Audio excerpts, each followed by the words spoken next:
End of an era today with the unveiling of the last ever Commodore model to be built in Australia. A foreign-made car will eventually bear the nameplate as Holden joins Ford and Toyota in scrapping local production. Alan Rascal has the story. Holden decided the Aussie favourite should go out with a bang. The last ever locally produced Commodore model unveiled with all the bells and whistles.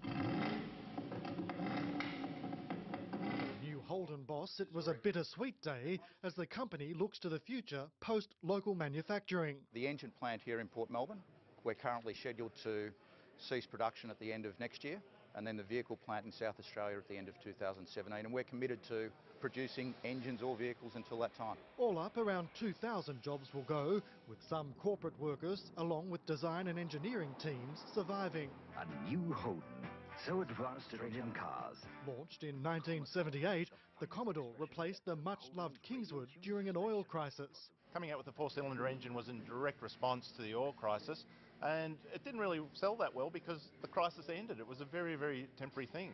It soon grew in popularity with more than 3 million sales over 37 years.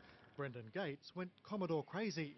I've had probably 10 Commodores, all different models. But as Australia fell in love with SUVs and small cars, it fell out of love with large passenger vehicles. Hence, Holden, Ford and Toyota all winding up local production.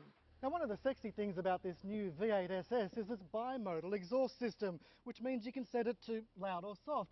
And let's face it, if you've got it, you may as well flaunt it. Holden won't say where the VF II's replacement will be built, but has vowed the Commodore name will live on.